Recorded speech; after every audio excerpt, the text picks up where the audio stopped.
ស្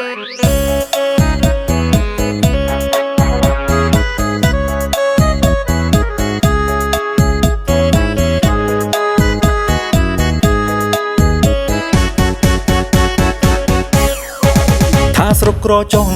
គ្មានប្រាំងទិញឡានស្រុកគេខ្សែផ្សានតែមិនឆ្អែតឆ្អន់ប្រូខោក្រៅក្នុង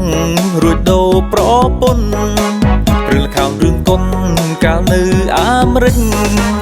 មានយើងកំសត់ប្រឹងចិញ្ចោតត្រីបានជួបខ្សែថៃយកជូនដូរពេញ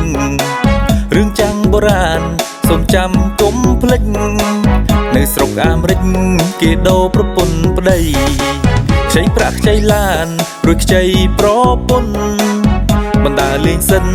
តើមានខុសអ្វីដូចស្លឹកឈើចាំងជ្រុះលងស្លឹកថ្មីមនុស្សតាន់សម័យគេដូរប្រពន្ធនៅមិនកើតទេស្រុកចាយអក្រេឌីតប្រពន្ធមែនពិតតែចិត្តដោយខ្លួនខ្ញុំចាំងបុរាណលេងតែមួយក្បួននៅមងខ្មាស់កូនទៅស្រុកខ្មែរវិញ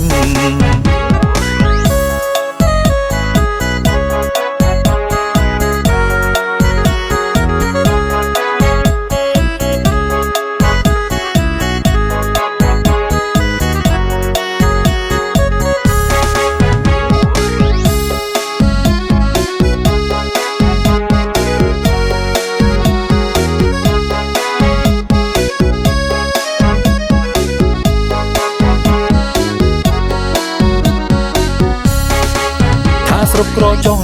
គ្មានប្រាំងទិញឡានស្រុកគេខ្សែផ្សានតែមិនឆ្អែតឆ្អន់ប្រូខោក្រៅក្នុងរួចដូរប្រពន្ធរឿងល្ខោនរឿងគុណកាលនៅអាមេរិកមានយើងកំសត់ប្រឹងចិញ្ចោតត្រីបានជួបខ្សែថៃយកជូនដូរពេញរឿងចាំងបុរាណសូមចាំកុំភ្លេចនៅស្រុកអាមេរិកគេដូរប្រពន្ធប្តីខ្ចីប្រាក់ខ្ចីឡានរួចខ្ចីប្រពន្ធបណ្ដាលេងសិនតើមានខុសអ្វីដូចស្លឹកឈើចាំងជ្រុះលងស្លឹកថ្មីមនុស្សតាន់សម័យគេដូរប្រពន្ធនៅមិនកើតទេស្រុកចាយអក្រេឌីតប្រពន្ធមែនពិតតែចិត្តដោយខ្លួន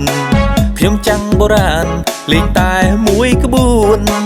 នៅមងខ្មាស់កូនទៅស្រុកខ្មែរវិញ